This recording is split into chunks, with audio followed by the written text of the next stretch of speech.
इसी में रख देना।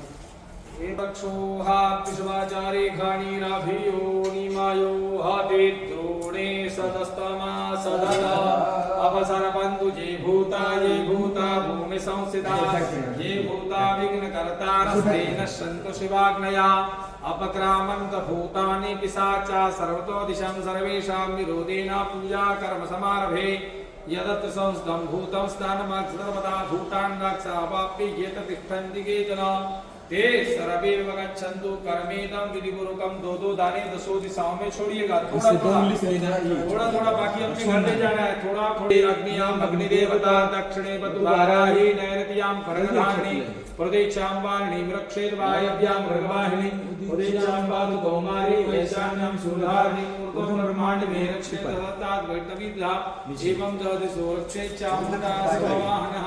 दे दीजिए उनके माताजी के पास दे दो, पूरा दे दो उनके पास।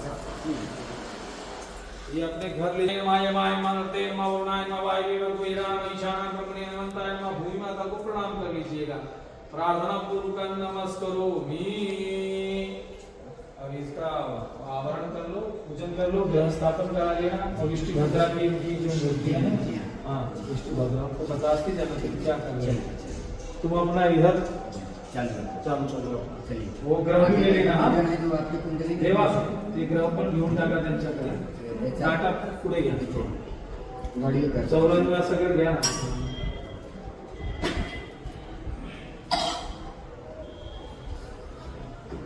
रख दो उनके सामने।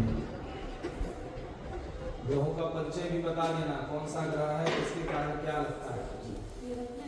हाँ इसको बांध के रख लीजिए आप, कोई पॉलिथीन कागज में आप देख लीजिए। मैं बताऊंगा आपको, अभी तो फिलहाल रख लीजिए।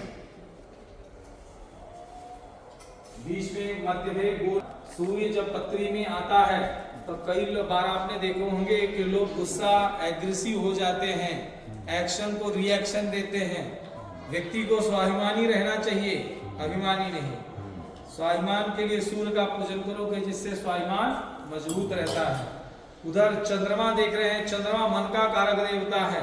चंद्र जिसका अच्छा होता है वो दिखने में बोलने में सॉफ्ट होता है। चंद्र जिसका अच्छा होता है समाज में मान प्रतिष्ठा बनी रहती है। चंद्र अगर बिगड़ गया तो क्या होगा, मान प्रतिष्ठा मलिन होगी, इमेज खराब होगी, रिलेशन खराब होगा, मन हताश होगा। इसलिए चंद्रमा का पूजन करें। उसके जस्ट नीचे मंगल 1, 4, 7, 8, 12 स्थानों में है तो पत्रिका मांगलिक होती, इसलिए शादी के पहले लड़की का कुंभ विवाह, लड़के का आर्य विवाह किया जाता है जिससे मंगल का प्रभाव नष्ट होना चाहिए। इसलिए मंगल का पूजन करना चाहिए। उसके बाद है बुध। बुध बुद्धि कारक देवता है। कम समय में बुद्धि का ग्रोथ करना ये बुध का लक्षण होते हैं। बहुत से लोग देखे होंगे जो पढ़े लिखे बहुत कम होते हैं लेकिन उनका माइंड बहुत तेज चलता है। इसलिए बुध का पूजन करो कि हमारे बुद्धि का विकास सतत होता रहे। इसलिए उसके जस्ट नीचे गुरु है। तो गुरु सन्मार्ग दिखाने वाले, सही और गलत इसकी पहचान कराते हैं। गुरु बिगड़ता है तो क्या होता है, व्यक्ति हताश नर्वस जल्दी हो जाता है, उसको सही रास्ता नहीं दिखता है, कंफ्यूजन ज्यादा रहती है। इसलिए गुरु का पूजन करना चाहिए कि हमको मार्गदर्शन मिलता है।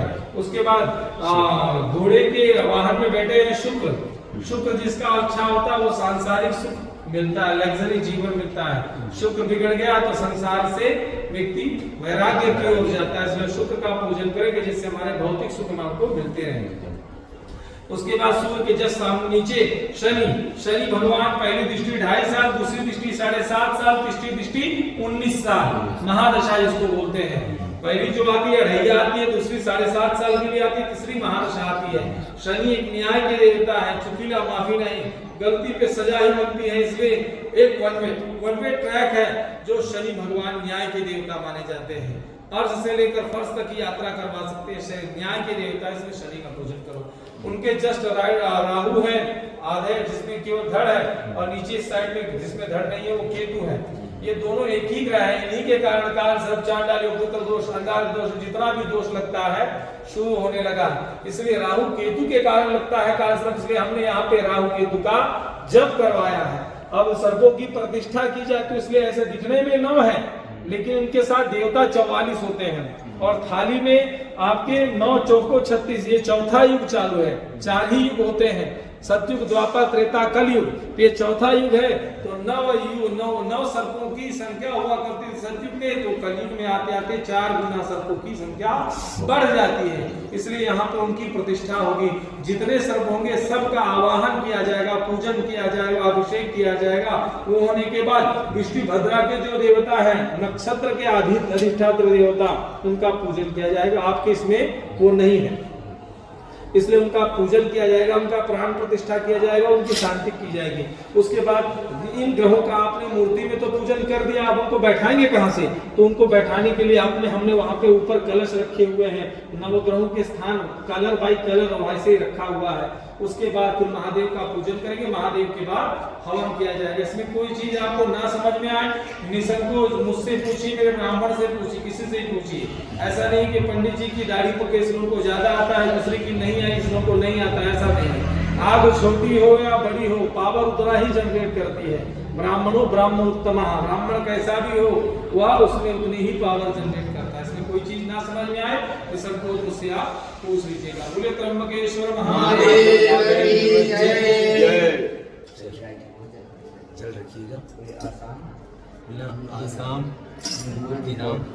अग्नि